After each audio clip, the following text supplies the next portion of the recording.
RTI को थोड़ा सा ट्वीक कर दिया, पॉलिसी आरटीआई के जो रूल्स हैं वो गवर्नमेंट के फेवर में हो गए, जैसे selection of chief information commissioner, salary and the tenure of chief election commissioner, information commissioner. तो ये सारी चीजें आरटीआई के साथ इशू हैं। तो पहले समझते हैं आरटीआई एग्जैक्टली क्या क्या क्वेश्चन आरटीआई से बन सकता है। तो फर्स्ट थिंग इज कि what exactly is RTI? It is right to information, we know it very well. Let us say if you want to avail your article 19 of the constitution, you need to have the right information for that. ये court भी कह चुका है कि article 19 से RTI का right जो है फ्लो होता है। 1995-96 से एक लंबे समय से एक मुहिम चल रही थी। इन दैट मजदूर Kisan Shakti Sangathan, they were looking for a right of the people where people can ask और take the information from the government. वो बार बार कहते हैं सरकार से हमें इंफॉर्मेशन दो, depending upon the information we will be able to take the decision. So again information happens to be very important concept with regard to the governance. Governance तब तक नहीं हो पाएगी जब तक आपके पास इंफॉर्मेशन नहीं होगी, क्योंकि जब आपके पास सूचना होगी तो आप मांगोगे, ठीक है। अब जब आप मांगोगे तो गवर्नमेंट आपको वो सर्विसेज देगी, सिंपल सी बात है। अब इसी के लिए हमने क्या किया, इस पूरे के पूरे राइट को स्टैट्यूटरी प्रोविजन दे दिया। तो technically it is both a statutory right whereas it also falls in the category of fundamental right, ठीक है। तो इनडायरेक्ट फंडामेंटल राइट की कैटेगरी में फॉल होता है ये। लेकिन सब्जेक्ट टू आर्टिकल 19, जैसे हमने क्या देखा था, article 19 happens to be the most fragile right, सबसे वीक राइट है पूरे राइट्स के चैप्टर में। सबसे पहले सस्पेंड होता है, ऑटोमेटिक सस्पेंड होता है, और सबसे ज्यादा रेस्ट्रिक्शंस हैं इसके ऊपर। तो similarly this right to information also has certain restriction that every information can not be put in public sphere. हर इंफॉर्मेशन पब्लिक स्फीयर में नहीं डाली जा सकती, ठीक है। तो कुछ ना कुछ उसमें सीक्रेसी है। तो सेक्शन 8 पढ़ेंगे कैसे उसको सीक्रेसी को मेंटेन कर पाते हैं, ठीक है। अब ये सारी चीजें हम डिस्कस कर चुके हैं कि RTI is a fundamental right. RTI से होता क्या है, लोग अपना ओपिनियन फॉर्मुलेट कर पाते हैं। आरटीआई क्या है, अकाउंटेबिलिटी लेके आती है। तो इन सब चीजों को ध्यान में रखते हुए गवर्नमेंट ने कहा कि चलो एक लॉ ही बना देते हैं, बिकॉज लॉ होगा तो आप उसको डिमांड कर पाओगे। तो जेनेसिस मैंने आपको बता ही दिया कैसे इसका जेनेसिस चल रहा है। जैसे MKSS वाली चीजें, national people campaign for RTI, ये केजरीवाल वाली थी, और ये क्या नाम था, नाम भूल गया मैं, ठीक है। तो ये सारी चीजें आई। देन उसके बाद तमिलनाडु जो है पहला स्टेट बन गया जिसने इस लेजिस्लेशन को एनैक्ट किया। फिर पार्लियामेंट ने फ्रीडम ऑफ इंफॉर्मेशन बिल जो है, एक्ट जो है फाइनली लेके आई, बट ये इन्फोर्स नहीं किया गया। इसको पास किया था, इसका इन्फोर्समेंट रोक दिया गया था, क्योंकि देखो क्या होता है, लॉ दो तरह से पास होता है। लॉ के दो स्टेप्स होते हैं। एक तो बिल आता है, बिल का डिस्कशन होता है, पार्लियामेंट उसको पास कर देती है। बहुत सारे लॉज पास्ड हैं, लेकिन जब तक उसके रूल्स नहीं आते वो इनैक्ट नहीं होता। There is a difference between passing a law and enactment of a law, ये बात ध्यान रखना। समझ में आ रहा है? जैसे सिटीजनशिप अमेंडमेंट एक्ट है, रूल्स नहीं आया, उसके पेंडिंग पड़ा हुआ है, तो लॉ तो इन्फोर्स हो गया है, लॉ तो आ गया है, लेकिन उसका इन्फोर्समेंट नहीं हुआ। क्योंकि एक चीज और होती है कि जब लॉ फाइनल कर देती है पार्लियामेंट, तो प्रेसिडेंट एक नोटिफिकेशन लेके आते हैं, और उस नोटिफिकेशन में, गैजेट नोटिफिकेशन में लिखते हैं ये लॉ इस दिन से इंप्लीमेंट होगा, और इस दिन तक मिनिस्ट्रीज जो है वो इसके रूल्स बता दें। अब मिनिस्ट्री को रूल्स बताने होते हैं, तो यही हुआ इसके साथ, नहीं आया। फाइनली आरटीआई आया गया था, इसलिए फर्क इतना पड़ा नहीं इसका। फाइनली फिर नैक आई, नेशनल एडवाइजरी काउंसिल, ये बेसिकली पैरेलल सिस्टम चला रही थी विद द कैबिनेट। ये सोनिया गांधी की अपनी कैबिनेट थी, इसी को लेके क्राइसिस भी हुई थी, because this NAAC, she was the chairman of the NAAC, और इसी में APJ अब्दुल कलाम आज़ाद ने कहा था सोनिया गांधी जो है वो ऑफिस ऑफ प्रॉफिट यूज कर रही हैं, because she is the chairman of NAC and she is a member of parliament at the same time. NAC एक एग्जीक्यूटिव बॉडी है, और इस पे बैठने का मतलब है ऑफिस ऑफ प्रॉफिट को अवेल करना। तो इसके लिए आपको ये अपनी जो कुर्सी है, मतलब एमपीशिप है, वो छोड़नी पड़ेगी, आर्टिकल 102 ऑफ द कॉन्स्टिट्यूशन, ठीक है। तो इसका एक अलग ही प्रोसेस था। तो NAC एक एग्जीक्यूटिव बॉडी थी जो ना पैरेलल काम करती थी गवर्नमेंट के, ये अपनी पॉलिसीज फॉर्मुलेट करती थी, जैसे नरेगा, ये भी NAC के डिस्कशन से ही आया था। आरटीआई भी NAC ने फाइनली इंप्लीमेंट किया था, ये 2004-2005 में ही बॉडी आई थी, ठीक है। अब नाउ, और इसी को लेके ना क्रिटिसिज्म भी बहुत ज्यादा है कि पैरेलली काम करती थी, कैबिनेट काम नहीं कर पाती थी, सारे डिसीजन NAC ले लेती थी। अब NAC क्या हुई, एग्जीक्यूटिव बॉडी, ठीक है। आपकी कैबिनेट क्या हुई, कॉन्स्टिट्यूशनल मैकेनिज्म। तो एक तरह से एग्जीक्यूटिव मैकेनिज्म आपके कॉन्स्टिट्यूशनल मैकेनिज्म को ओवर पावर कर रहा है, सारे डिसीजन ये ले लेते हैं, डिसाइड कर लेते हैं।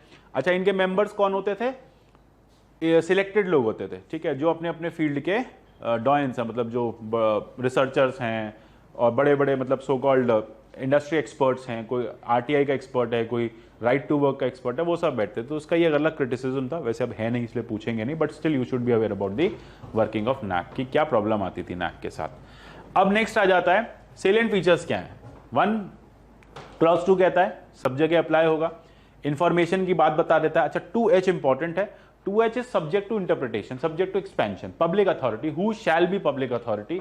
ये ना कोर्ट भी टाइम टाइम पे बताता है, जैसे इस लॉ ने तो बता दिया था any organization which is under the constitution, कोई भी पार्लियामेंट के लॉ से बना है या जिसे government time to time include कर ले, ठीक है, कोई भी ऐसी बॉडी जो डायरेक्टली ओन्ड है, कंट्रोल्ड है, सब्सटेंशियली फाइनेंस्ड है, कोई भी ऐसी एनजीओ जो गवर्नमेंट फंड्स ले रही है, वो भी 2H के अंडर आ जाती है। चीफ जस्टिस ऑफ इंडिया का ऑफिस, वो भी पब्लिक अथॉरिटी माना जाता है। मतलब ये कहता है कोई भी ऐसी अथॉरिटी इन द कंट्री जो पब्लिक फंक्शन कर रही है, जिसका काम से पब्लिक इंपैक्ट हो रही है, जो पब्लिक के फाइनेंसेस यूज कर रही है और जिसके काम करने से पब्लिक में कोई ना कोई चेंज आए, वो सब पब्लिक अथॉरिटी का पार्ट बनेगा। तो वो एनजीओस जो सरकार से फंड ले रही हैं वो इसमें आएंगी, जो एनजीओस अपने फंड खुद रेस कर रही हैं वो इसके बाहर रहेंगी, ठीक है। पीएमओ के ऑफ हाँ कुछ कह रहे थे, हाँ उसी बात कर रहा था मैं कि इसी को लेके पीएम केयर फंड की यही बात कर रहे हैं कि इसको 2H में लेके आए, जबकि वो कह रहे हैं कि ये बेसिकली जो केयर फंड है that is not a legislative fund, वो पार्लियामेंट ने क्रिएट नहीं किया हुआ है, वो आपका जो ऑलरेडी पीछे से एक फंड चलता रहा था, क्या नाम था उसका, डिजास्टर पीएम रिलीफ फंड, ठीक है, तो उसी के पैरेलल वो बनाया गया, ठीक है, इसलिए हम उसको आरटीआई में नहीं रख रहे हैं, क्योंकि पब्लिक नहीं है, उसका आपके उससे क्या कहते हैं, या पब्लिक फंड से कोई लेना देना नहीं, कंसोलिडेटेड फंड ऑफ इंडिया से कोई लेना देना नहीं है, that is a voluntary fund for the COVID crisis. तो you have a that and that also means कि आप उसमें वॉलंटरी पैसा जमा कर सकते हो, तो सबके काट लिए थे सरकारी, पर लेकिन वॉलंटरी है। तो इनफैक्ट उसमें मेल भी डाला गया था ना सबको, गवर्नमेंट सर्वेंट्स को, कि आप अगर इस फंड को नहीं कटवाना चाहते हैं तो 2 दिन के अंदर रिवर्ट बैक कर दें और आपके अदरवाइज पैसे कट लेंगे। जैसे भी हुआ ना तिरंगा के लिए 39 rupees post office railway union से, रेलवे यूनियन में रिसेंटली एक आया नोटिफिकेशन कि हर रेलवे एम्प्लॉय के अकाउंट से 39 रुपये कटेंगे क्योंकि वो हर घर तिरंगा योजना बनानी है, ठीक है। तो this is where the oppose फिर मना कर दिया कि जिसको कटवाने कटवाओ, जिसको नहीं कटवाने नहीं कटवाओ, ठीक है। तो यहाँ पे 2H में वो आ जाते हैं जो देखो डायरेक्टली और indirectly funds provided by the government. तो पीएम केयर फंड में यही कहा जा रहा है कि पीएम केयर फंड में सारा पब्लिक प्राइवेट मनी है, पब्लिक मनी किसी का नहीं है। यहाँ पे गवर्नमेंट ने देखो 2 तरह के फंड्स होते हैं, एक फंड जैसे लेट अस से पीएम के नाम पे बना है, तो उसका इनिशियल कॉर्पस किसने दिया है, अगर वो initial corpus consolidated fund of India से आता, लेट अस से सीएफआई ने उसमें 150 करोड़ डाल दिया और फिर सीएसआर फंडिंग मांगी है, प्राइवेट फंडिंग मांगी है, तब तो वो क्या है, बिकॉज 150 करोड़ उसमें आ गया है, अब वो हो जाता है 2H के अंदर पब्लिक फंड। यहाँ पे it is neither public fund और private fund, it is a voluntary fund. Private तुम कह नहीं सकते, पीएम के नाम से चल रहा है लेकिन वॉलंटरी फंड है, ठीक है, अब आपके ऊपर आप इसे करो मत करो, it will just work like an NGO, ठीक है। मैं इसका राइटअप पीछे भी देना था, इसका भी राइटअप मैं दे दूंगा पूरा, इसका ना राइटअप बना पड़ेगा मेरे पास, अभी वेग हो गया क्वेश्चन इसलिए डिस्कस नहीं कर रहा, बट राइटअप दे दूंगा। एक राइटअप पीछे भी कोई बात हुई थी देने की, कोई क्वेरी आई थी कि राइटअप पेंडिंग है कोई, ठीक है। राइट इन्फॉर्मेशन सोच के बता देना। राइट इन्फॉर्मेशन सेक्शन 4 ये कहता है कि सुओ मोटो डिस्क्लोजर कर देना चाहिए पब्लिक, इसलिए सुप्रीम कोर्ट ने भी कहा कि जितने भी गवर्नमेंट सर्वेंट्स हैं और जितने भी जजेस हैं वो अपनी अपनी जो सैलरीज हैं, अपने जो एसेट्स, अपने जो इनकम है, एसेट्स हैं, उन सबको पब्लिक उसका डिस्क्लोजर कर दें, ठीक है। तो सेक्शन 4 कहता है कि आपको सुओ मोटो पब्लिक डिस्क्लोजर करना चाहिए। तो टाइम एंड अगेन सब पे अप्लाई कर दिया गया, ग्रुप पे सर्विसेज पे अप्लाई कर दिया गया, जुडिशरी पे अप्लाई कर दिया गया, group C group B service इतना मैटर नहीं करती है, लेकिन इन्फॉर्मेशन लेने पे उनसे उनके बारे में पता चल सकता है। अब प्रॉब्लम जो आती है, जो बोन ऑफ कंटेंशन जिस पे क्वेश्चन पूछा जा सकता है बार बार, दैट इज सेक्शन 8, क्योंकि बाकी चीजें रिजॉल्व है।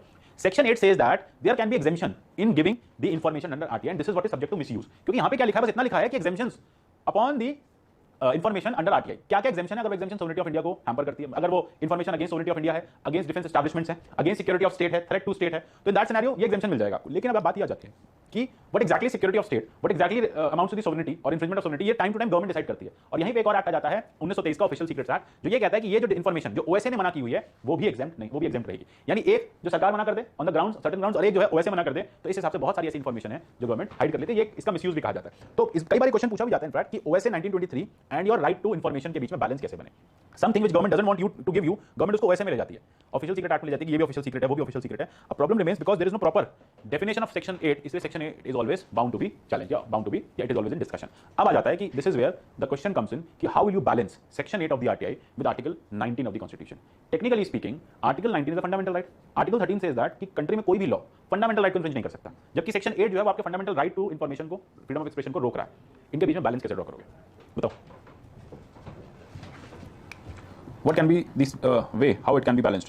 तो अगर कोई information public at larger interest के लिए सर्व कर रही है तो वो रिवील कर सकते हैं, ठीक है। अब वो कौन डिसाइड करेगा? That will be decided by sir. अभी रिसेंटली चीफ जस्टिस का ऑफिस उसको लेके भी ये कंफ्यूजन हुआ था ना। देखो सिंपल सी बात, हाँ सिंपल सी बात आ जाती है, if that information pertains to some personal issue, ठीक है, तब तो ठीक है आप रोक दो। If that information pertains to some defence establishment, आप उसे रोक दो। लेकिन if that information pertains to a public nature, अगर उसमें कोई पब्लिक नेचर काम आता है तो फिर आपको उसको देना पड़ेगा, ठीक है। तो दिस इज वेयर अब यहाँ पे एक बात आ जाती है कि गवर्नमेंट जो है उसके ऊपर सब कुछ आ जाता है कि किस तरह से आप उसको यहाँ होगा। Denial of access to personal information disclosure has no relationship to any public activity, कहा भी गया था। इनफैक्ट ऐसी जो भी information which are very public in nature and which are actually very much important with regard to the security of the state, तो वहां पे तो सरकार रोक सकती है, लेकिन सरकार हर इन्फॉर्मेशन को सेक्शन 8 में नहीं ले जा सकती, there has to be some kind of curve, ठीक है। तो ये पब्लिक इन्फॉर्मेशन और प्राइवेट इन्फॉर्मेशन के बीच का डिफरेंस जो है वो गवर्नमेंट को फाइनलाइज करना पड़ेगा। अब सिमिलरली जैसे एक्ट में ये हुआ कि there shall be the chief information commissioner and then there shall be state commissioner. अब प्रॉब्लम ये आ रही है, वी हैव सीन इसका क्रिटिसिज्म भी है कि out of so many states हमने देखा है कि जो आपके इन्फॉर्मेशन कमिश्नर है वो एब्सेंट है, मतलब अपॉइंटेड ही नहीं है।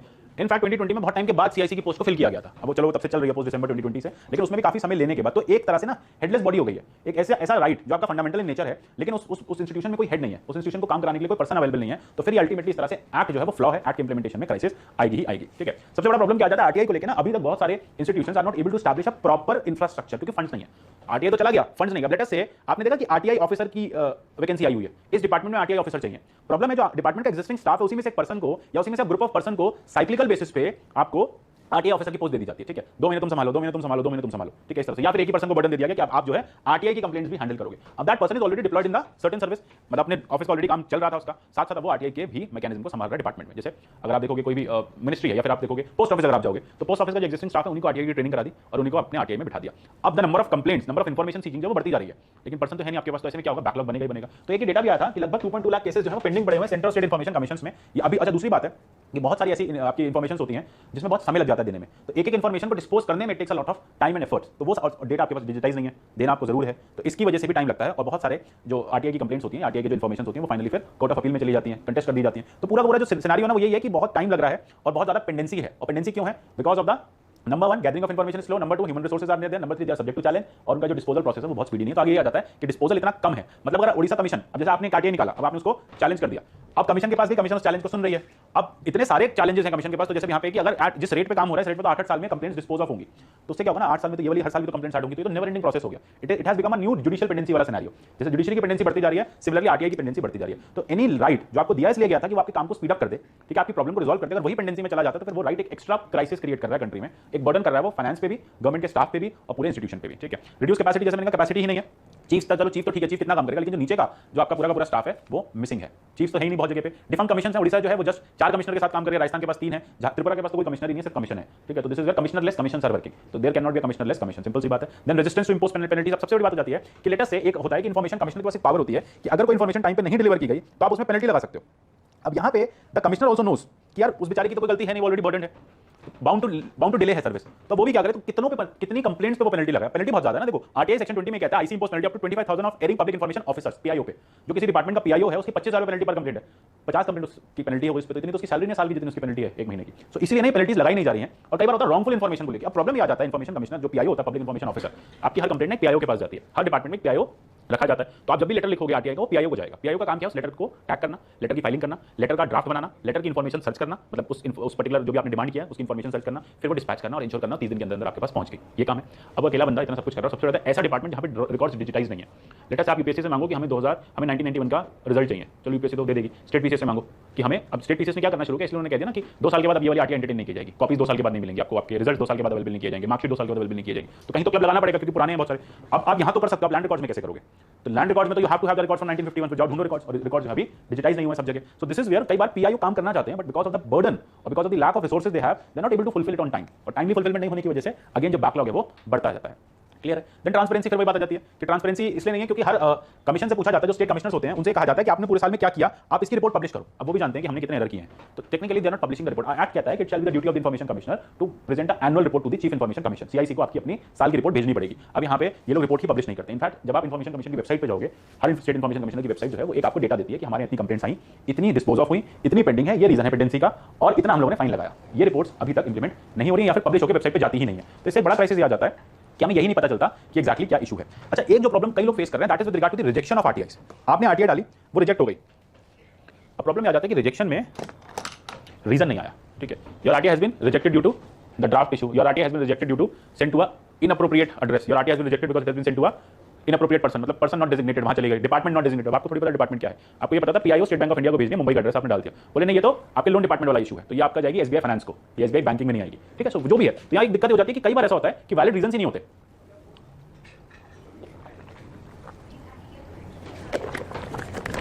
And because of the absence of valid reasons, people are basically somehow लोग फिर डिस्करेज होते हैं इस तरह की आरटीआई जाने से। एक सबसे बड़ा प्रॉब्लम, सबसे ज्यादा आरटीआई जाती है पीएमओ को, सबसे ज्यादा मतलब पीएमओ से सबसे ज्यादा आरटीआई रिजेक्ट होती हैं, seeking about the working of PM, seeking about the decision taking by PM, obviously वो तो सब्जेक्ट टू रिजेक्शन है। तो अभी एक डेटा ये भी आया था कि 90% रिजेक्शन तो सीधा पीएमओ लेवल से ही हो जाते हैं, बिकॉज वहां से कोई भी इंफॉर्मेशन नहीं बाहर आती in the name of official secrecy, ठीक है, not bound to give you.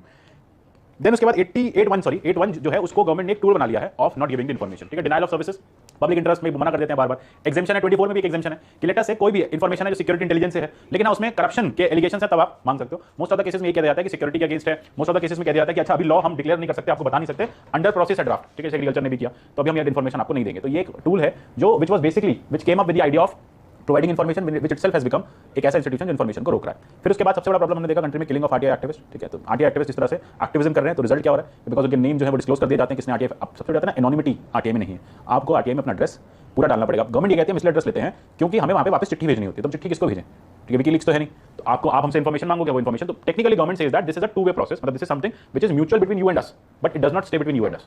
तो ये प्रॉब्लम आती है कि लेटर से कोई आरटीआई आती है, वो आरटीआई लीक हो जाती है, लीक होने से क्या होता है, किलिंग्स होती है। तो there should be certain mechanism कि जिसमें आप प्राइवेसी मेंटेन रखें, प्राइवेसी मेंटेन नहीं है। अब जैसे किसी को आरटीआई फाइल करानी, बहुत सारे गवर्नमेंट ऑफिसर्स हैं, वो बेचारे डरते हैं, खुद से नहीं फाइल कराते, ढूंढते हैं कोई मेरे बिहाफ पे फाइल कर दो, क्योंकि उनको डर लगता है। So ultimately this is where ये प्राइवेसी जो है मेंटेन होनी चाहिए। RTI should be a sacrosanct thing between the PIO and the person filing. अब वो तो सबको बता देता जाके एक्टिविस्ट, यार ये बहुत एक्टिविस्ट हो रहा है, इसने आरटीआई फाइल की, फिर ultimately what it result into killing. तो इसके लिए you need to have certain way of safeguards for them. Then diversity in appointments, यही देख रहे हैं सबसे बड़ी बात है। अब यही कहा गया था कि देखो जो सर्विस ऑफिसर्स हैं उनको आप एमिनेंट पोजीशन से लेके आओगे, ऐसे लोगों को लेके आओगे जिनके पास एक एक्सपोजर है काम करने का सोशल सर्विस का, बट हो क्या रहा है, रिटायर्ड ब्यूरोक्रेट्स, उनके लिए पार्किंग स्पेस बन गया कि रिटायर हो गए तो चलो इन्फॉर्मेशन कमिश्नर बन जाओ, रिटायर हो गए तो सीआईसी बन जाओ, ठीक है, बिकॉज आपने 10 साल 15 साल बहुत हमारे लिए काम किया, अब now take this CIC and enjoy your life, ठीक है, बाकी के 5 साल अपने लाइफ एंजॉय करो। तो ये एक बड़ी प्रॉब्लम है। फिर वही इंस्पेक्शन रिकॉर्ड्स को लेकर, रिकॉर्ड्स बहुत ज्यादा इल मेंटेन है।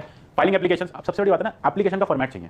Most of the people do not know the format. आदि आरटीआई से रिजेक्ट हो जाती है, it was not according to the format. आपका क्वेश्चन ही क्लियर नहीं था, आप क्या पूछना चाह रहे हैं, अब जिसका जवाब नहीं मिलता ना उसका रिवर्ट ऐसे ही आता है कि your question is not very clear, kindly reframe and send it again. तो यानी उसने तो अपने जवाब दे दिया, उसको 30 दिन में डिस्पोज करनी थी, उसने कर दिया, अब आप दोबारा नहीं लिखोगे तो that will be counted as a fresh complaint. अब वो फिर से फ्रेश 30 डेज के प्रोसेस में चली जाएगी। और इस तरह से लोग जो हैं वो कभी भी इन्फॉर्मेशन सीख नहीं कर पाते। इन्फॉर्मेशन की क्वालिटी ऐसी आ जाती है कि आ भी गई तो किसी काम की नहीं है, ठीक है। अब इंफ्रास्ट्रक्चर नहीं है, वही हम बार बार बात कर रहे हैं, इन्फॉर्मेशन कलेक्ट नहीं हो पाती और आती ऐसी है तो फिर हो नहीं पाता। अब यहाँ पे क्योंकि हम बार बार बात कर रहे हैं बिकॉज आरटीआई, तो ये तो हो गया आपका legal challenges, the institutional challenges. On the other side, जैसे मैं बार बार बता रहा हूं कि there are certain supply side challenges as well. सबसे बड़ा प्रॉब्लम है बिहेवियर ट्रेनिंग मिसिंग है, दूसरी प्रॉब्लम है कि रिव्यू मैकेनिज्म मिसिंग है। बिहेवियर ट्रेनिंग के बीच में क्या होता है, दिस आरटीआई ऑफिसर्स एक बार ट्रेनिंग कर दी गई, पीआईओ बना दिया, डिपार्टमेंट में उठा दिया, अब पैन लाइफ जो बचेगी उसमें कोई ट्रेनिंग नहीं होगी। Things are changing, things are evolving, new software government जो टाइम टू टाइम इंट्रोड्यूस कर रही है, डेटा मैनेजमेंट की बात कर रही है, फाइल कीपिंग की बात कर रही है, कुछ नया सिखा रही है, ये लोग नहीं सीख पाते। एंड अल्टीमेटली क्या हो जाता है कि ये उस रिपोजिटरी का बेनिफिट नहीं ले पाते। इन लोगों के काम की मॉनिटरिंग नहीं होती और इनका पूरा का पूरा जो काम करने का तरीका है वो बहुत ही ऑब्सोलीट है, वही सरकारी तरीका है। सो दैट इज व्हाई आप इन्फॉर्मेशन मांग भी लोगे तो इन्फॉर्मेशन या तो आएगी नहीं टाइम से, मतलब आएगी तो वो तो ठीक है, जरूरी है देना, पर ऐसी इन्फॉर्मेशन आएगी जो आपके किसी यूज की नहीं होगी, ठीक है। नाउ अब जो एक और सिनेरियो आरटीआई के साथ बनता है that is with regard to the 2019 का अमेंडमेंट, ठीक। अब this amendment was very much in news because इसने सेंट्रल गवर्नमेंट को पावर दे दी। पावर जब तक पार्लियामेंट के पास थी लॉ के थ्रू, वो सेंट्रल गवर्नमेंट के पास चली गई कि आपके पास अब ज्यादा पावर है with regard to how you can fix the term and the salaries of the commissioners. अब ऐसी बात अगर आप देखो, सर्विस कंडीशन फिक्स करोगे कमिश्नर की सेंट्रल स्टेट लेवल, तो ऑब्वियसली कमिश्नर आप ही के लिए काम करेगा। So technically commissioners which were committed to the information system और information commission are now committed to the government, the central government, ठीक है। So they will work according to the government. अब जब वो कमिश्नर गवर्नमेंट ने appoint किया है, government उसके रूल्स चेंज कर सकती है, with in service rules change किए जा सकते हैं, तो गवर्नमेंट कमिश्नर ये बात पूरी इंश्योर करेगा कि वो ऐसी कोई इन्फॉर्मेशन बाहर नहीं जाने देगा tomorrow which might be detrimental for the working of the government. So क्या किया यहाँ पे स्टेट ने, सेंट्रल ने एक्सेसिव पावर्स ले ली सेंट्रल गवर्नमेंट ने, और इससे क्या हुआ, जो ऑटोनॉमी है सीआईसी की वो हैम्पर हो गई। तो someone who has been given a duty to ensure a fundamental right is now reporting to the central government. So if he is reporting to the central government तो obviously इसकी powers hamper हो गई, इसकी autonomy hamper हो गई, जैसे इसकी autonomy hamper हुई आपका राइट हैम्पर हो गया। ये एक बड़ा प्रॉब्लम है। सबसे बड़ी बात है इंफॉर्मेशन कमीशन को कॉन्स्टिट्यूशनल बॉडी की बात, जैसे does not seek to make information commission constitutional body. कई बार कहा गया कि कॉन्स्टिट्यूशनलाइजेशन, आपसे पूछा जा सकता है, क्वेश्चन पूछा गया था कि what how constitutionalisation of a body can be done. तो पूछा जा सकता है कि how constitutionalisation of an organisation can be done in this light, right about the constitutionalisation of आपका चीफ इंफॉर्मेशन कमीशन, ठीक है। बेसिकली पहला क्वेश्चन क्या हुआ कि कैसे किसी बॉडी को आप कॉन्स्टिट्यूशन में रख सकते हो। दूसरा इस लाइट में डिस्कस करो कि क्या इंफॉर्मेशन कमीशन को कॉन्स्टिट्यूशनल स्टेटस देने से कुछ फायदा होगा, बताओ पहला कैसे होगा। इस तरह का क्वेश्चन आया था एनसीबीसी के लिए। स्टूडेंट्स कंफ्यूज थे, सर ये कॉन्स्टिट्यूशनलाइजेशन ऑफ बॉडी क्या होता है। अरे सिंपल सी बात है, 368 उठाओ, अमेंड करो, कॉन्स्टिट्यूशन स्टेटस दे दो।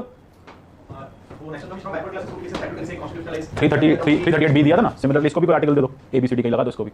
तो यानी 368 में जाओ, अमेंडमेंट का प्रोसेस करो। अमेंडमेंट का process will be through a bill, एक बिल लाया जाएगा, बिल इधर हाउस में लाया जा सकता है क्योंकि कॉन्स्टिट्यूशनल अमेंडमेंट की बात है, ठीक है। देन उसके बाद next is should be pass by total majority plus president voting, simple, plus next is ratification of states, क्योंकि स्टेट्स कमीशंस हैं, one half of the 50% of the state और one half of the state should ratify, हो गया ऊपर के level पे हो गया। फिर shall be sent to president, president is bound to assent it, president को असेंट देना पड़ेगा, and once assented it becomes a, it will get a constitution, simple हो गया, ऐसे ही होगा। देन नेक्स्ट इज योर, अब इसको कॉन्स्टिट्यूशन में लाने के बेनिफिट्स क्या क्या हैं, क्या क्या बेनिफिट्स होंगे, ऑटोनॉमी ऑफ सीआईसी, ठीक है, tenure security, working security, proper you can say measures, आपके पूरे duties can be listed in the constitution and moreover the power shall go to the parliament in general. फिर सबसे ज्यादा appointment कैसे होगा ये भी फिक्स हो जाएगा, क्योंकि चीफ इन्फॉर्मेशन कमिश्नर को लेकर भी हो जाता है कि यार हमें भी पता अपॉइंटमेंट इसका कैसे होता है, हम सब जानते हैं। हम जैसे Wajahat Habibullah happened to be the first commissioner, ठीक है, इन 2005, अभी was a very great person, but हर कोई ग्रेट नहीं होगा ना जैसे वो ग्रेट था। तो अल्टीमेटली लेकिन उनके लिए भी कहा जाता है कि ही वाज अ कांग्रेसी सिंस लाइफ, मतलब शुरू से कांग्रेस के फेवर में थे। तो अब जो आपको इन्फॉर्मेशन कमिश्नर आएगा वो करंट गवर्नमेंट के फेवर में होगा, ये तो नॉर्म बन चुका है। तो इसके लिए आपको कहीं ना कहीं कुछ तो कॉन्स्टिट्यूशनल मैकेनिज्म लगानी पड़ेगा। हम कॉन्स्टिट्यूशनल मैकेनिज्म को ना ये नहीं कहेंगे कि यार कॉन्स्टिट्यूशनल मैकेनिज्म लाने से भी कुछ खास फर्क नहीं पड़ा, यूपीएससी देख लो, ठीक है, नहीं ऐसा नहीं, कॉन्स्टिट्यूशनल मैकेनिज्म कुछ है तो भैया हम इतना तो ट्रस्ट करना पड़ेगा कि चीजें यार वेल अलाइंड।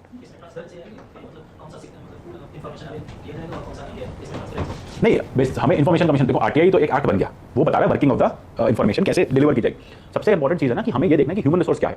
अगर ह्यूमन रिसोर्स अपने आप में बायस्ड है तो एक्ट कितना ही अच्छा वो बायस्ड रहेगा। ह्यूमन रिसोर्स अनबायस्ड है तो एक्ट में अगर कुछ कमियां भी होंगी तो वो सॉर्ट हो जाएगी। तो इसलिए हमने कहा कि हमें इन्फॉर्मेशन कमीशन को कॉन्स्टिट्यूशनल स्टेटस देना है जिससे आपकी टेन्योर ऑफ सर्विसेज सिक्योर हो जाए, वर्किंग ऑफ द कमीशन जो है वो अनबायस्ड हो जाए। और जब अनबायस्ड रहेंगे तो ऑटोमेटिकली आपका जो लॉ है वो ठीक से काम करेगा, क्योंकि प्रॉब्लम लॉ में नहीं है। यहाँ पे लॉ मोर और लेस इज फाइन, अब इससे और डिटेल क्या लॉ बनाओगे, problem is the working of the law. और वर्किंग में कौन है, the people involve, the information commissioners involve. अब स्टेट गवर्नमेंट जो है वो आईसी चूज, सेंट्रल गवर्नमेंट जो है वो आईसीज नहीं लेके यार इन्फॉर्मेशन कमिश्नर्स अपॉइंट ही नहीं कर रही। अभी हमने देखा ना लगभग 60 to 70% इन्फॉर्मेशन कमीशन जो है उनमें कोई लोग ही नहीं है। सिमिलरली सीआईसी अगर एक बार टेन्योर खत्म हो जाता है तो लंबे समय तक अपॉइंटमेंट नहीं हो रहा। फिर दूसरी बात है कोई भी चीज कॉन्स्टिट्यूशन में है तो फिर वो रूल बेस्ड हो गई। अब वहां पे एक टेन्योर डिसाइड कर दिया जाएगा, information commission commissioner shall be appointed for 5 years और 3 years। देन उसके बाद removal shall be equivalent to the chief justice of the supreme court. तो एटलीस्ट ये होगा ना कि हम यहाँ पे सेंट्रल गवर्नमेंट का नहीं चलेगा, कुछ तो प्रोटेक्शन होगा ना उस पर्सन को, और जब उसको प्रोटेक्शन होगा तो फिर वो ठीक से काम कर पाएगा। Let us say he wants to work in a very right manner but he doesn't have a protection, he will not be able to. जैसे भी हम आगे बढ़ेंगे सिविल सर्विसेज बोर्ड, क्यों हम बार-बार कह रहे हैं सिविल सर्विसेज बोर्ड होना चाहिए। Technically a civil servant should have a tenure of 3 to 5 years। एक पोस्ट पे आपको कम से कम डीएम बने हो तो 3 साल तो रहो ना उस जगह।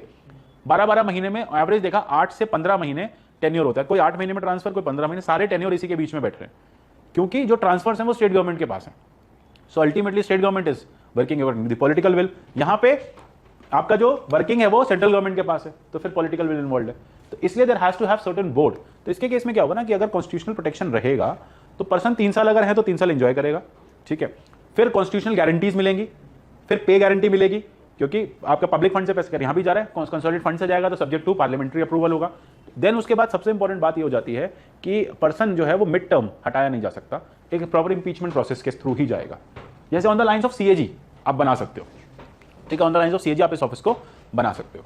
क्लियर हो गया? जैसे अभी प्रीवियस स्लाइड में था इश्यूज विद सीएजी, तो उसमें था फोकस के it is more pro government. तो सर अगर ये वाली चीज आंसर में आती है या लिखते हैं या कभी फर्दर कभी इंटरव्यू में पूछते हैं, ये तो सर सीधा गवर्नमेंट आप करने वाली बात। प्रो एस्टैब्लिशमेंट लिख दो, प्रो एस्टैब्लिशमेंट, ठीक है। और सिंपल लिख दो कि the information commissioners are not working for the benefit of the people. इसको अदरवाइज लिख दो कि they do not have their loyalty towards the people, ठीक है। तो कमिटेड ब्यूरोक्रेसी और ब्यूरोक्रेसी कमिटेड का जो डिफरेंस है ना, बस वही हो गया कि यहाँ जो ये ब्यूरोक्रेसी है that is more committed, that is not very much committed towards the benefit of the people. लोगों का भला नहीं कर रहे। अब क्यों नहीं कर रहे वो हमें नहीं पता, लेकिन नहीं कर रहे हैं। हाँ, आपने प्रीवियस में बोला कि बहुत सारे डिपार्टमेंट्स में फंड्स वगैरह का क्रंच या इशू होता है, क्रंच है, लेकिन बहुत सारी जैसे एक निर्भया फंड करके भी उसमें सर एक्सेसिव फंड है। सर जहाँ फंड ज्यादा है वहाँ क्या इश्यूज है सर? देखो जहाँ पे फंड ज्यादा है वहाँ पे सिंपल है, इंप्लीमेंटेशन का इशू है। Problem is across the nation. Her scheme का एक बहुत सिंपल फिनोमिनन है। आप हर प्रॉब्लम में एक बात लिखोगे, इंप्लीमेंटेशनल फ्लॉ। ये तो पैन इंडिया प्रॉब्लम है, फंड्स हो या फंड्स नहीं हो। जहाँ एक्सेसिव फंड्स हैं वहाँ भी इंप्लीमेंटेशन नहीं है, जहाँ फंड्स नहीं है वहाँ वैसे इंप्लीमेंटेशन नहीं है।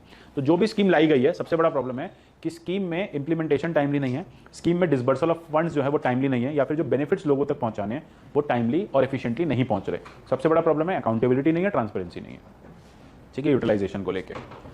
देन उसके बाद official secret act, again national security के नाम पे।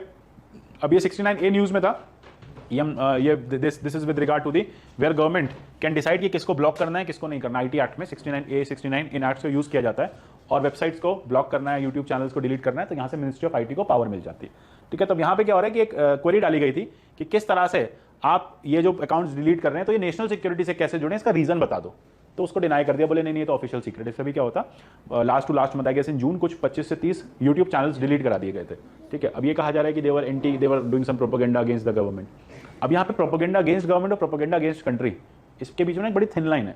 अब वैसे ये लाइन हमें डिफाइन नहीं करनी क्योंकि अभी डिफाइन हो भी नहीं पा रही है। सो अल्टीमेटली हम यही मान के चलेंगे कि इस टाइम पे हम एग्जांपल दे सकते हैं कि जब मिनिस्ट्री ऑफ आईटी से पूछा गया कि आपने किस ग्राउंड्स पे इनको डिलीट किया, तो उन्होंने साइड कर दिया सेक्शन 8 और ये बोला कि यार ये तो पब्लिक सिक्योरिटी के अगेंस्ट है, हम आपको ये नहीं बता सकते रीजन क्या है, ठीक है। So this is where you can see in the garb of section 8 this act is being you can say misuse और the information is not being sent to the people. ऐसी कोई भी चीज जो गवर्नमेंट के फेवर में नहीं आती, गवर्नमेंट उसको सेक्शन 8 में डाल देती है। यही है कि section 8 is subject to open interpretation, इसलिए सेक्शन 8 में ना डेफिनेशन देना जरूरी है कि what amounts to security of steps. यही प्रॉब्लम आ जाती है आर्टिकल 19 के साथ भी। यही हमने चैलेंजेस पढ़े थे, चैलेंजेस टू आर्टिकल 19। क्या चैलेंज है? Section 499 of IPC defamation. Then उसके बाद सेडिशन एक चैलेंज है फ्री स्पीच पे।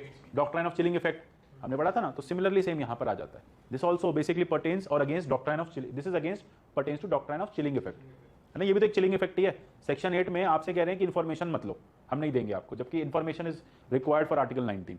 आप अपना राइट एंजॉय करोगे इन्फॉर्मेशन लेके, सरकार बोले नहीं देंगे सेक्शन 8 में, तो डॉक्ट्राइन ऑफ चिलिंग इफेक्ट में ये भी डाल सकते हैं सेक्शन 8 ऑफ द ईयर। इसको थोड़ा लिबरल करना, या फिर लिबरल से ज्यादा हम ये कह सकते हैं इसका प्रॉपर डेफिनेशन होना नेसेसरी है, ठीक है। अब देखो वहां बहुत वर्ड्स नहीं है, ये तो पूछेंगे नहीं क्या डेफिनेशन, अच्छा बताओ।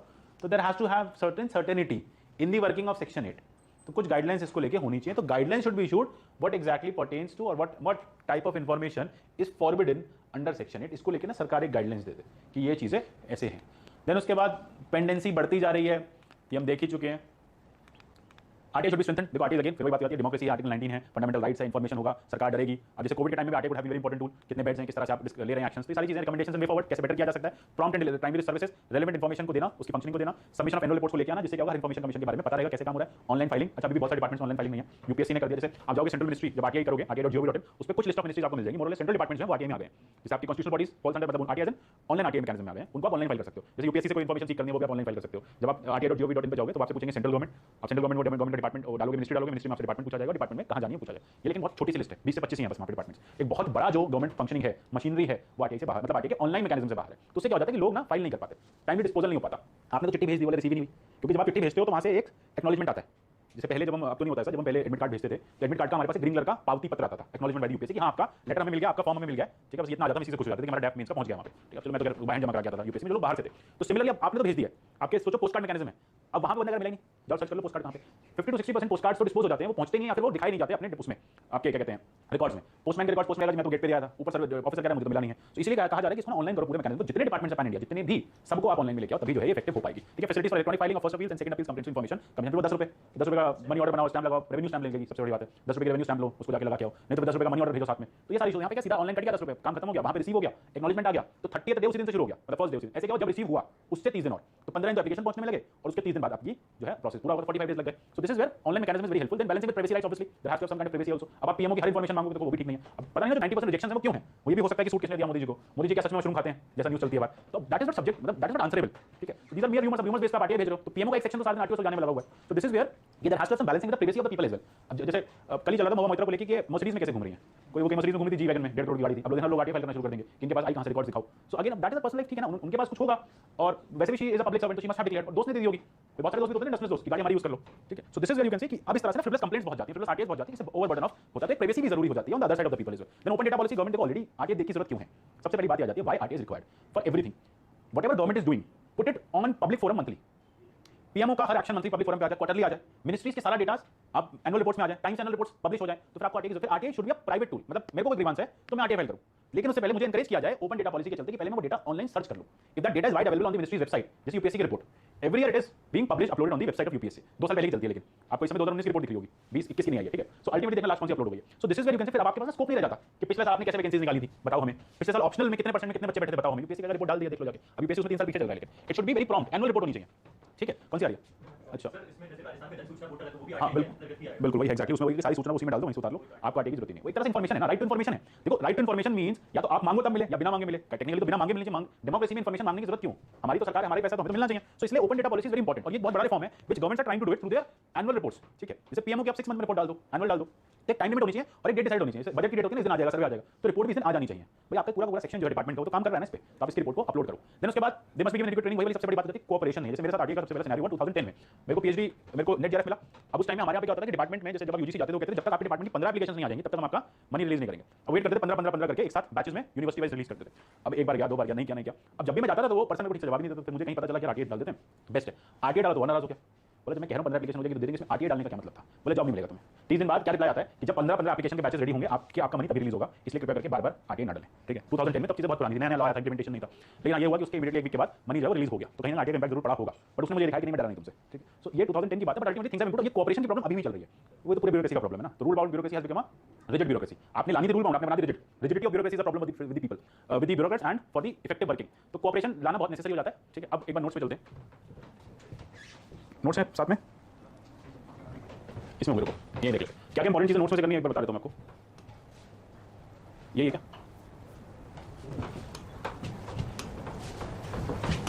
हाँ रहा।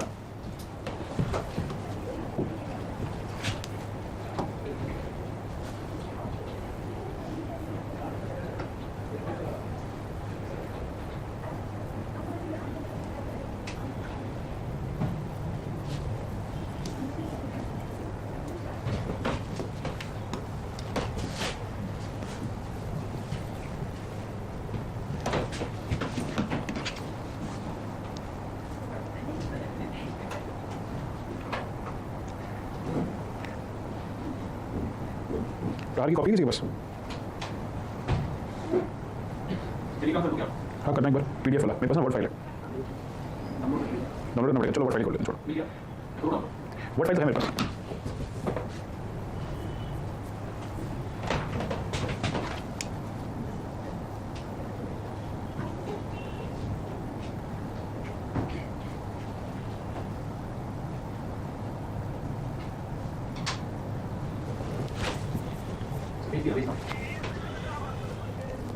अरे कौन सा टेलीग्राम लॉगिन है यहाँ पे? तो मुझे नहीं मुझे वो ओपन करना है, नोट्स ओपन करना है।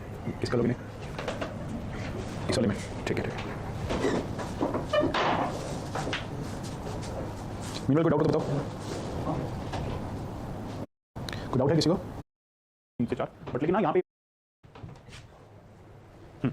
Indian society, social justice, internal security, governance, ये सब मिला के आपके अराउंड 120-130 मार्क्स बन जाते हैं।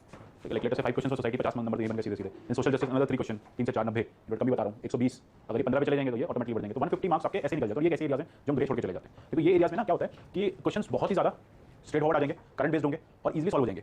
पॉलिटिक्स सब लोग करके आ रहे हैं, मतलब क्वेश्चन सबने किया, एवरेज मार्क्स आएंगे, क्योंकि पॉलिटिकल रीजन क्या है, जब स्टूडेंट यहाँ पे आंसर्स लिख रहे होते हैं तो लक्ष्मीकांत रिलाई करते हैं।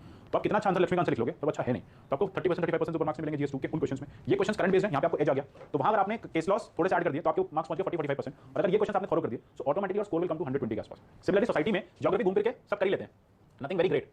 हिस्ट्री वहीं जाके पता चलता है कि ये भी था, कितना ही पढ़ के चले जाओ, वहीं जाके क्वेश्चन सॉल्व होता है। वर्ड हिस्ट्री में क्वेश्चन आया नहीं आया, और आएगा हुआ तो होगा या कभी सुना पड़ा नहीं होगा, ठीक है। पीछे 3-5-7 साल में 6 क्वेश्चन आएंगे 5। तो अब अल्टीमेटली कौन सी एरिया है? सोसाइटी, प्रेडिक्टेबल क्वेश्चन है, पेट्रियार्की पे क्वेश्चन आना है, ट्राइबल पे क्वेश्चन आना है, ठीक है। Similarly economic empowerment of women पे क्वेश्चन आना है, ठीक है। तो क्वेश्चन आर वेरी प्रेडिक्टेबल, तो सिंपल सी बात है, वो प्रेडिक्टेबल क्वेश्चन करके जाओ। सोशल जस्टिस, हेल्थ केयर पे क्वेश्चन, पॉवर्टी पे क्वेश्चन, एसडीजी पे क्वेश्चन, एजुकेशन पे क्वेश्चन, ये वैसे भी करिए, ऐसे के लिए भी करना है, कंटेंट पे क्वेश्चन आना है। सिमिलरली इंटरनल सिक्योरिटी, पीएमएलए एस1 न्यूज़ में क्वेश्चन आ जाएगा, ठीक है। Border security, north east, regionalism question आ जाएगा, ठीक है। स्मॉल स्केल मतलब स्टेट्स का डिवीजन होना चाहिए नहीं होना चाहिए टाइप पे, ऑटोनॉमी पे क्वेश्चन। तो इस तरह से 3 क्वेश्चन दर्ज आ जाएंगे। Science tech, artificial intelligence, web 3 web 4 फिर न्यूज़ में आ गया, या फिर आपके एनएफटीज क्वेश्चन आ जाएगा, सिंपल स्ट्रेट फॉरवर्ड है। और साइंस टेक में चीज देखो जो प्रीलिम्स में 2 साल में क्वेश्चन है ना, उसी में से कुछ ना कुछ मेंस में आ जाएगा कोई टॉपिक आ जाए। अब एनएफटी अभी आया था लास्ट, अभी थोड़े में हो सकता है मेंस में भी आ जाएगा, ठीक है। इस तरह से साइंस टेक को सही नहीं करने के लिए अब फेलियर हुआ इसरो का या स्मॉल स्केल का स्मॉल स्केल सैटेलाइट्स हैं SSLVs, तो अल्टीमेटली उस पे क्वेश्चन आ जाएगा। तो बहुत प्रेडिक्टेबल है एरियाज, और इन एरियाज को हम सीरियस नहीं लेते, तो इनको प्रेडिक्टेबल भी है और सीरियस भी ले लें। सो ऑटोमेटिकली वो जो डिफरेंस है ना 380 marks in GS and 440 marks in GS, यही है बस। दिस इज वेयर जिनके 440 मार्क्स आ रहे हैं जीएस में इस बार, इसी वजह से आए बिकॉज उन्होंने इन एरियाज को स्ट्रांग कर लिया। तो वो तो वैसे भी स्ट्रांग है, कितना ही ज्योग्राफी पढ़ के चले जाओ क्वेश्चन ऐसा ही आएगा, तो वहीं सॉल्व होगा। सेम गोज हिस्ट्री, कितना इकोनॉमी पढ़ के चले जाओ, एक क्वेश्चन होगा स्टैटिक का, बहुत हो जाएंगे 2 देंगे, 8 क्वेश्चन 7 क्वेश्चन आपके करंट से ही निकलेंगे with your understanding of the subject, application based question. Science tech predictable question आएगा, जो न्यूज़ में रहा है पिछले 5 साल, यही साइंस टेक होगी, कोई टेक्नोलॉजी तो बाहर से लेके नहीं आएंगे लोग, टेक्नोलॉजी जो एक्जिस्टेंस है वही होगा, ठीक है। Internal security again something which is happening. हां, देन कम्स एथिक्स, एथिक्स में क्या रेटिफिकेशन वाला कांसेप्ट है, 2 क्वेश्चन थिंकर से, 3 क्वेश्चन थिंकर से, देन आपके एटीट्यूड वाला जो एरिया है, attitude aptitude, and then comes your case studies.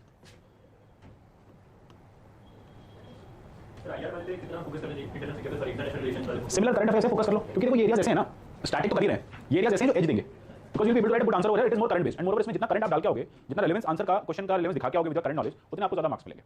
Polity के साथ मैं बार-बार बोल रहा हूं, स्टैटिक क्वेश्चन के साथ आप कितना अच्छा लिख लो, एक अपर लिमिट सेट हो जाती है मार्क्स देने की, वो 40% ऊपर मार्क्स दे ही नहीं पाते आपको। यूनिवर्सिटी के प्रोफेसर से आदत पड़ चुकी है 40-45% मार्क्स देने की, इससे ज्यादा मार्क्स नहीं मिलते, ठीक है। तो ये बहुत बड़ी वो है, इसे कहेंगे यूपीएससी की विडंबना भी है, और यहीं पे जिंदगी भी खराब हो जाती है लोगों की कि बहुत अच्छा किया लेकिन फिर भी कुछ ज्यादा मार्क्स नहीं है। वो इसलिए क्योंकि हर कोई ना स्टैटिक पे फोकस करता है और स्टैटिक मार्क्स नहीं देगा। यही पता है आपके ऑप्शन के साथ भी होगा, जैसे आप लोग ऑप्शंस क्या क्या है, ज्योग्राफी, देन इंट्रो। अब सिमिलर आप देखोगे in your optionals, you are more aligned और more you can say happy writing a question which is static in nature.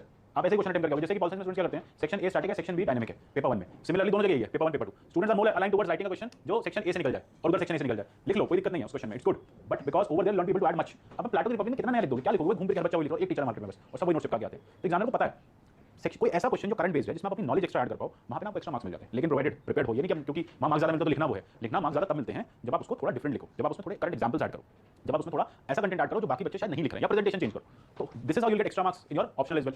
अब पीएसआई में क्या हो रहा है, हर कोई ना सेक्शन ए लिख रहा है लेटर से, अब सेक्शन ए में स्टार्टिंग है 125 में सबको घूम फिर के 70-75 मार्क्स आ जाएंगे, सेक्शन बी छोड़ देते हैं, फिर वही होता है 120 मार्क्स 40 मार्क्स इधर आ जाते हैं, 120 125 में निपट जाते हैं, उधर भी निपट जाते हैं, 250 मार्क्स, ये रीजन हो गया।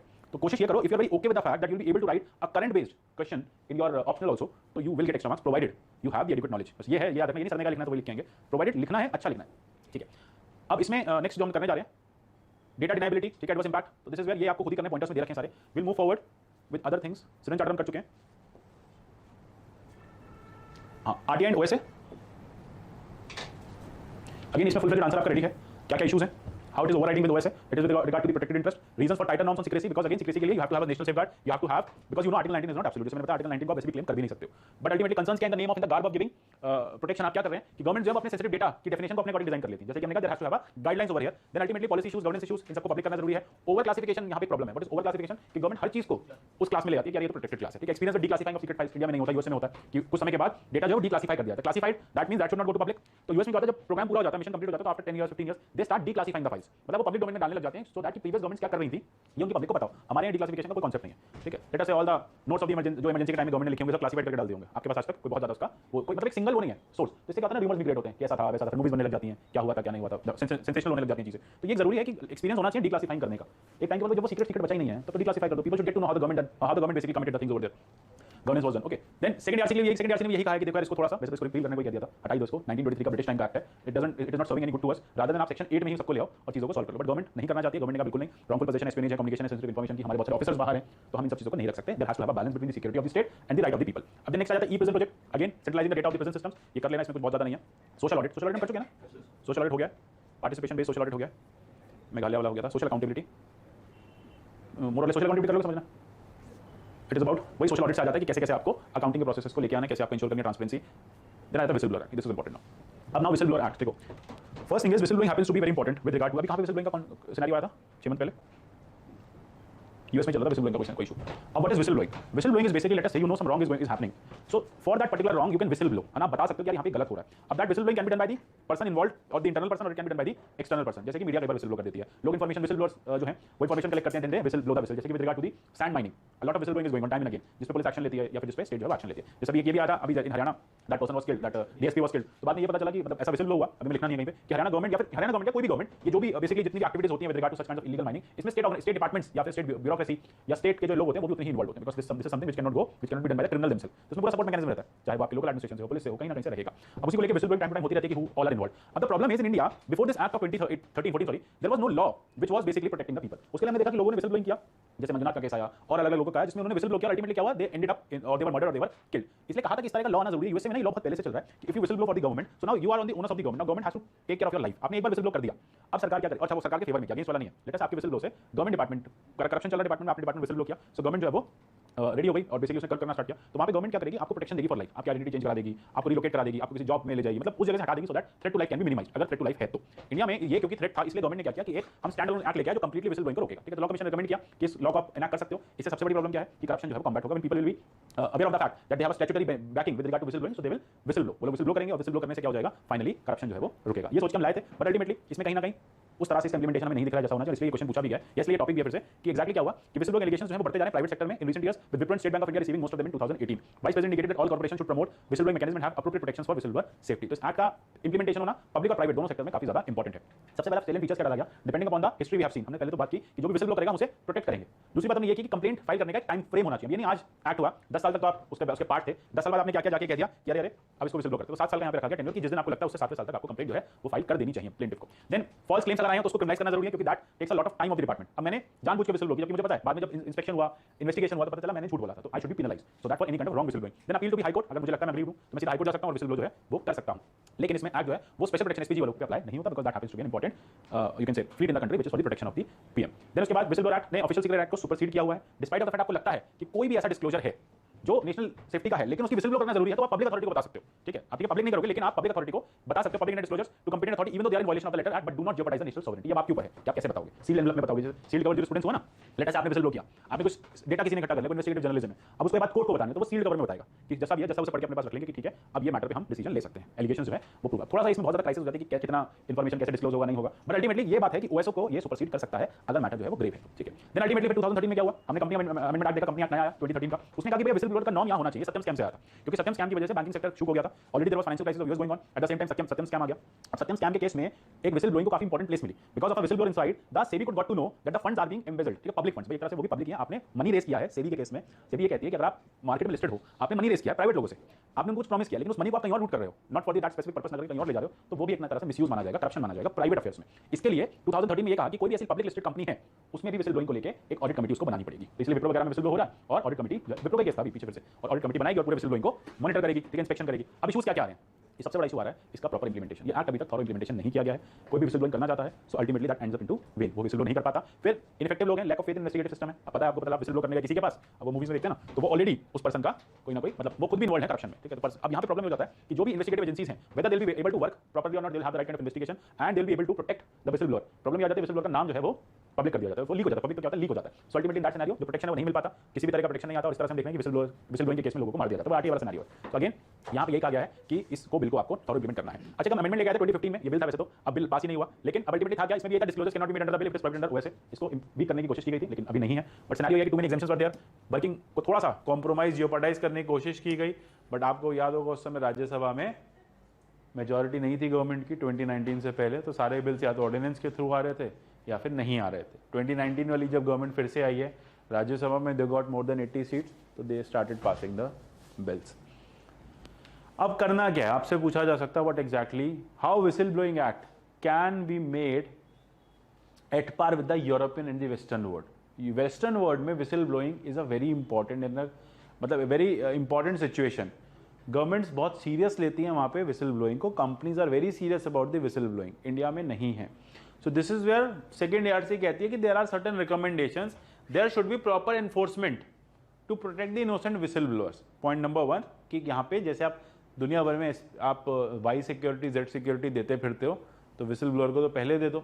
इनफैक्ट वी हैव सीन कि विसिल ब्लोअर्स को क्या मिलती है, होमगार्ड की सिक्योरिटी, साइकिल पे होमगार्ड साथ में चलता है टेक्निकली, ठीक है। So this is where you can see better protection has to be given to the people who this will encourage whistle blowing, because when whistle blowing basically amounts to reducing the corruption, so this is a very good step in a right direction, because the person who's raising or who's blowing the whistle knows the nitty-gritties of the corruption.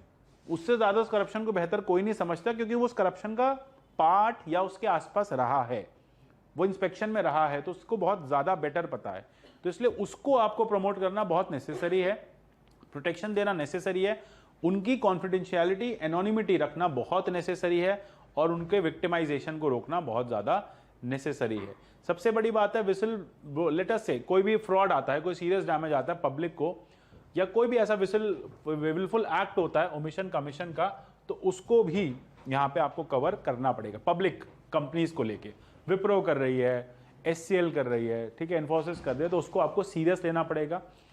इसलिए सेबी ने tipping का mechanism introduce किया कि आप tip करो, cooperate करो, ठीक है, हम आपके साथ कोऑपरेट करेंगे, आपका नाम जो है कॉन्फिडेंट रखेंगे, आपको 1 करोड़ तक का इनाम भी देंगे, बट अल्टीमेटली आप हमें बताओ कि आपकी कंपनी किस तरह से सेबी में फ्रॉड्स कर रही है या फिर लिस्टिंग के फ्रॉड्स कर रही है, स्टॉक मार्केट के फ्रॉड्स कर रही है। इसमें केस स्टडी है। तब ये अगेन ये विसिल ब्लोइंग आपका can be use in your ethics case study as well, ठीक है। Let us say you are a government office, you are a person, ठीक है, you are working in a private firm, so what measures do you have? So obviously you have the whistle blowing measure, you can whistle blow, ठीक है, and then you can get the protection, and ultimately this is where the corruption can be removed, because अब ऐसी कोई company है वो public contractor है, ठीक है, गवर्नमेंट रोड्स बना रही है, गवर्नमेंट के लिए रोड्स बना रही है, और वहाँ करप्शन है और आप पब्लिक एम्प्लॉय हो, तो then also you have this whistle blowing mechanism, and under whistle blowing protection act आप इसको अवेल कर सकते हो, और आप इंश्योर करोगे कि पब्लिक वर्किंग में मेरी कंपनी जो है वो करप्शन नहीं करे। इसके लिए जो है ये बातें ध्यान, जैसे मैंने आपको बताया western countries are doing very great. Canada में क्या है, वो रिपोर्ट को रिसीव करती है, इन्वेस्टिगेट करती है और प्राइवेसी को मेंटेन करती है। हमारे तो नाम बाहर आ जाता है विसल ब्लोअर का। Canada has established a commissioner for integrity in public sector. तो ये रिफॉर्म्स हम भी बता सकते हैं। With regard to the whistle blowing reforms we can ensure that integrity officer एक होना चाहिए जो इस पूरे मैटर को देखे। देन उसके बाद यूके में क्या है, वहां पे ऑनेस्टी, इंटीग्रिटी, इंपार्शियलिटी को यूएस इंपॉर्टेंट है। यहाँ पे डिसीजन जो है वो ब्यूरो ऑफ सुपरवाइजरी काउंसिल जो है और मेरिट सिस्टम प्रोटेक्शन बोर्ड जो है वही लेता है और इंश्योर करता है कि विसल ब्लोअर आदमी जो है वो प्रोटेक्ट रहे, उसका प्रोटेक्शन होना चाहिए। क्लियर है। नेक्स्ट इज योर एक यूपीएससी का पीवाईक्यू देखो 15 का, उस साल क्योंकि आया था एक्ट इसलिए पूछ लिया था 2014 में। If the amendment bill to whistle blower act 2011 tabled in the parliament is passed, there may be no one left to protect critically evaluate. 2014-15 वाला जो था, क्या क्या लिखोगे उसमें?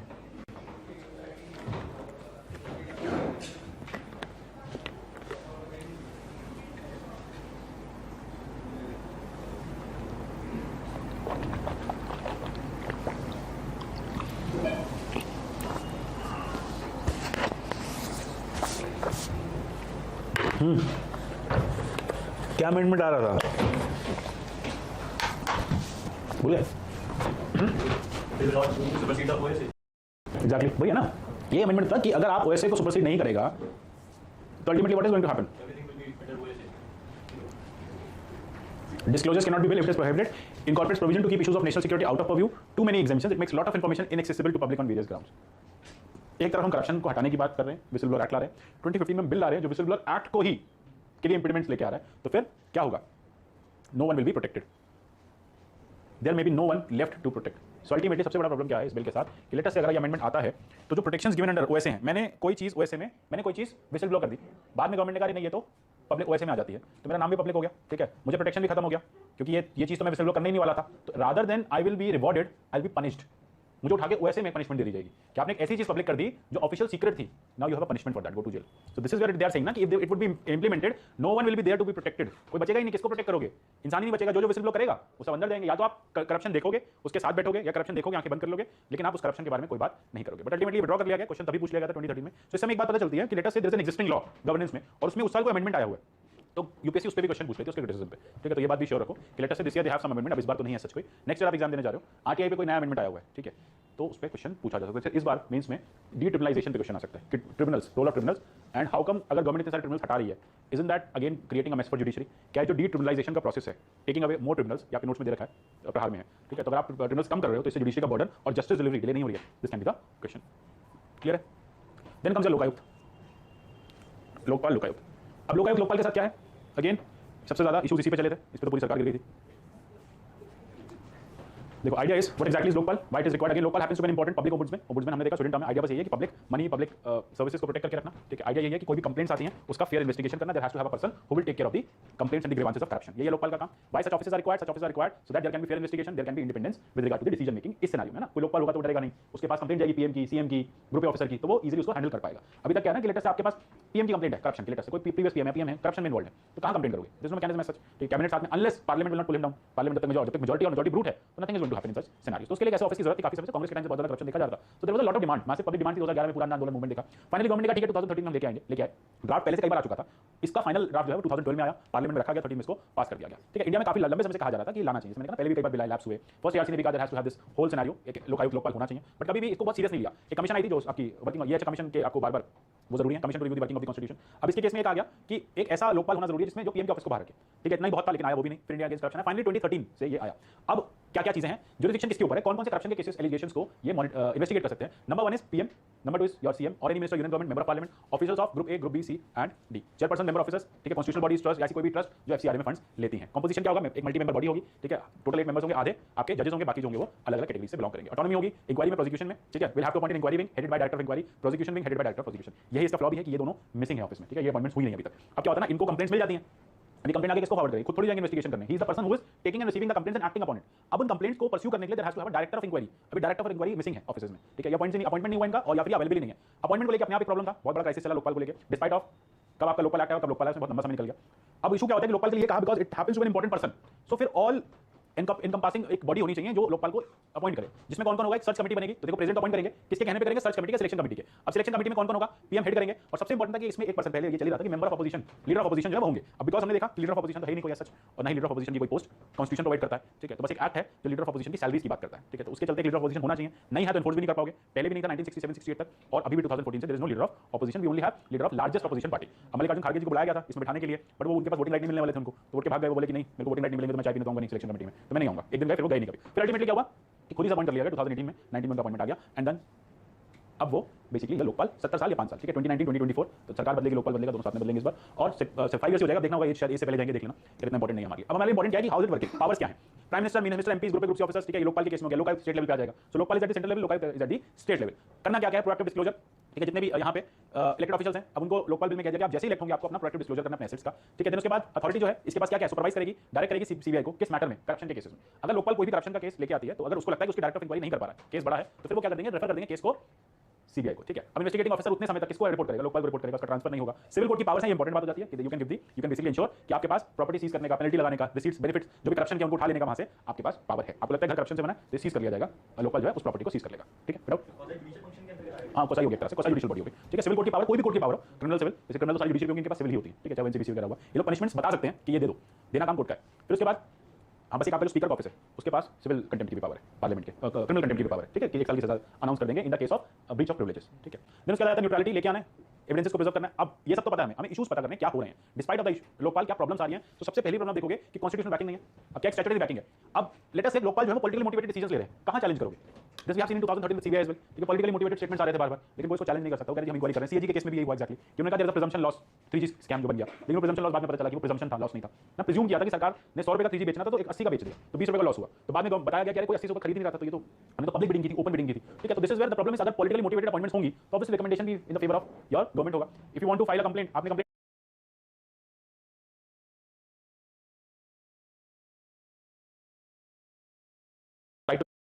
If you want to file a complaint, आपने complaint file करनी है, ठीक है। अब ऐसे केस में क्या होगा कि लोकपाल आपकी कंप्लेंट ही नहीं ले रहे, जॉब करते रहो, क्योंकि वो पर्सन जो इन्वॉल्व है वो गवर्नमेंट फंक्शनरी है। डिले इन अपॉइंटमेंट्स हम देख चुके हैं, नॉट कविंग जुडिशरी। सबसे बड़ा बात है कि जुडिशरी की जुडिशरी जो है बाहर नहीं, इसमें क्या था not caving against the local removal of the judiciary from its purview, judiciary को से बाहर रखा गया, सारे डिसीजंस खुद ही लेने हैं, और इस वजह से क्राइसिस जो बनी रहती है। फिर एडेरेंस टू द एक्ट है, विसिल ब्लोअर एक्ट में भी कोई ऐसा स्पेशल वो नहीं है। सीबीसी के साथ सबसे बड़ा प्रॉब्लम है ओवरलैपिंग है। अब वही कंप्लेंट सीबीसी उठाते हैं, वही कंप्लेंट्स लोकपाल उठाते हैं। सीबीसी के पास कंप्लीट अपना एक सेटअप है काम करने के लिए, विजिलेंस का स्टैट्यूटरी बैकिंग है, लोकपाल के पास भी स्टैट्यूटरी बैकिंग है, लेकिन वो डिपेंडेंट है सीबीआई पे, वो डिपेंडेंट है इंक्वायरी के लिए फर्दर ऑफिसर्स पे। इसलिए लोकपाल आपने देखा कितने साल हो गए, 3 साल में एक भी कंप्लेंट लोकपाल के पास एज सच बोल के डिस्पोज नहीं हुई है। कंप्लेंट्स आ रही हैं पर डिस्पोजल्स नहीं है, या फिर इन्वेस्टिगेशंस जो है पेंडिंग पड़ी है, या फिर अल्टीमेटली वही इन्वेस्टिगेशन बाद में सीबीआई उठा लेती है, सीबीआई उसको अपने पॉलिटिकल मोटिव से यूज करती है, ठीक है। तो ये इशू है। देन अल्टीमेटली क्या कर सकते हैं, आपसे पूछा जा सकता है, अपॉइंटमेंट बेटर करना पड़ेगा, फंक्शनलिटी बेटर करनी पड़ेगी, फाइनेंशियल पावर्स देनी पड़ेगी, फाइनेंस बढ़ाने पड़ेंगे, एडमिनिस्ट्रेशन स्टाफ बढ़ाना पड़ेगा, इन्वेस्टिगेशन ऑफिसर्स बढ़ाने पड़ेंगे। देन जो भी जैसे मैंने बताया local is not appointed director of inquiry prosecution, ये अपॉइंट करना जरूरी है, क्योंकि लोकल खुद सर्च करने नहीं जाएंगे, डायरेक्टर ऑफ प्रोसिक्यूशन जाएगा, वो अभी तक लोकल ऑफिस में बैठा नहीं है। केसेस का डिस्पोजल थोड़ा फास्ट करना पड़ेगा, प्रोवाइडेड केसेस आए तो पहले केस आएंगे, फिर उसके बाद डिस्पोजल की बात की जाएगी, ठीक है।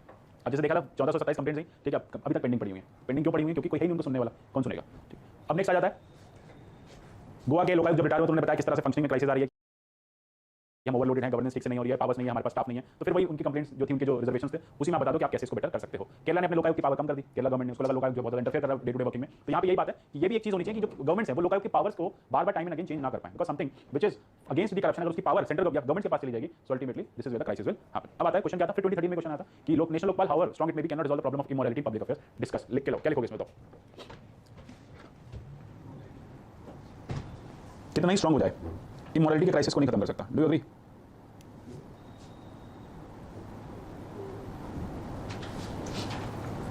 एग्रीमेंट बिल्कुल एग्जैक्ट देखो कितना ही हो resolve of immorality in public affairs, क्या कह रहा है, कितना स्ट्रांग हो जाए, can not resolve the problem of immorality in public affairs, can और कैन नॉट,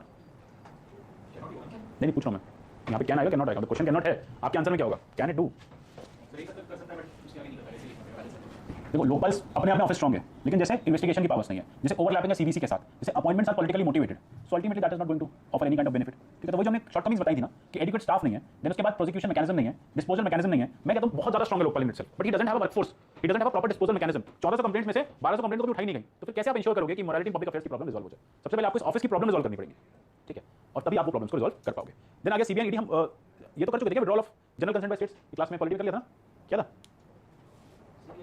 था नहीं आता, चलो बता दूं सिंपल, इसमें कुछ इसमें कंफ्यूजन है, वैसे पूछ लो। देखो सीबीआई के केस में क्या हुआ, सीबीआई के केस में there has to have consent from the states. CBI act जो है इसके वर्किंग में जो है डीपीएससी एक्ट जो है उसके वर्किंग में सिंपल है कि स्टेट्स जो है वो कंसेंट देंगे, अगर स्टेट कंसेंट देंगे तो सीबीआई जो है वहां पे करप्शन के केसेस को डील कर सकती है। अब क्या हो रहा है, because it has been said that CBI has been misused by the central government to settle the political scores with the state government, जैसे स्टेट्स लाइक झारखंड, छत्तीसगढ़, वेस्ट बंगाल, केरला। तो उन्होंने क्या किया, सीबीआई की कंसेंट को विड्रॉ करना शुरू कर दिया। तो कंसेंट विड्रॉ करने से क्या हो रहा है कि उस स्टेट में कोई भी करप्शन का मैटर अगर आ रहा है तो सीबीआई जो है उस स्टेट में जाके उस मैटर को इन्वेस्टिगेट नहीं कर सकती, ठीक है। इसके लिए कोलकाता हाईकोर्ट की जजमेंट भी आई थी, उसमें कोलकाता हाईकोर्ट ने ये कहा था कि अगर एक बार कंसेंट विड्रॉ हो जाती है, बिकॉज एक्ट ये बात कहता है कि working of CBI in state is subject to the consent of the state, क्योंकि लॉ एंड ऑर्डर किसका सब्जेक्ट है, स्टेट का सब्जेक्ट है। और अगर सीबीआई वहां जाके लॉ एंड ऑर्डर इन्वेस्टिगेशन कर रही है तो वो फेडरल स्ट्रक्चर को बेसिकली चैलेंज कर रही है। इसलिए states have the right, they have statutory right to withdraw the consent. तो अगर कोई स्टेट आज से विड्रॉ कर लेती है, मिजोरम ने भी कर लिया, शायद मिजोरम ने क्या, मेघालय ने किया, अगर कोई स्टेट विड्रॉ कर लेती है तो सीबीआई के पास पावर नहीं रहेगी उस स्टेट में जाके इन्वेस्टिगेशन करने की। पर अगर that matter persist to a central government department, कोई पीएसयू का, लेट अस से कोई पीएसयू में सेल में कंप्लेंट हुई है, सेल में करप्शन का मैटर है, लेकिन वो सेल का ऑफिस झारखंड में है, तो फिर उस केस में सीबीआई को जाना पड़ेगा, उसमें स्टेट गवर्नमेंट को नहीं रोक सकती। स्टेट गवर्नमेंट के करप्शन के अफेयर्स में सीबीआई नहीं एंटर करेगी, लेकिन सेंट्रल गवर्नमेंट का डिपार्टमेंट है और वो स्टेट में है, अब सेल का ऑफिस लेटर से झारखंड में है या वेस्ट बंगाल में है, ठीक है, तो उस केस में सीबीआई के पास पावर्स हैं। एक तो ये बाइफर्केशन ड्रॉ किया।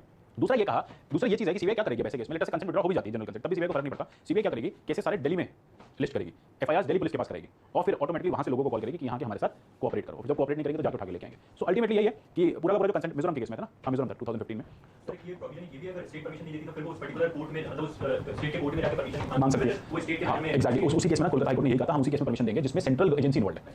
मतलब लेटर से स्टेट गवर्नमेंट का ही करप्शन है तो फिर उसमें सीबीआई नहीं जा पाएगी, वहां की अपनी सीबीसीआईडी है उनके पास, ठीक है, अपनी जो लोकल स्टेट की सीबीसीआईडी है उसमें फिर सीबीआई नहीं जाएगी। हाँ, अगर वो सेंट्रल गवर्नमेंट का कोई डिपार्टमेंट है और उसका ऑफिस है तो फिर वो कोर्ट चली जाएगी कि देखो ये वाला जो है सेंट्रल गवर्नमेंट का केस है, एटलीस्ट ये तो हम निपटाएंगे ना, ठीक है। देन उसके बाद आपका ईडी आ गया, डीपीएससी अमेंडमेंट आया था, अगेन फिर अमेंडमेंट में वही किया, पावर सेंटर जो है क्या हुआ कि tenure of director CBI can be extended to 1 year at the time of recommendation of the committee in writing. अगर किसके पास पावर चलेगी एक्सटेंशन की, again the power has gone to the central government. कि सीबीआई का जो DPSC का जो एक्ट है, Delhi police, Delhi special police establishment, जिससे आपकी ये सीबीआई बनी है, उससे सिंपल कह दिया गया कि ultimately central government power decision ले सकती है। अब क्या क्या अमेंडमेंट इशू क्या है,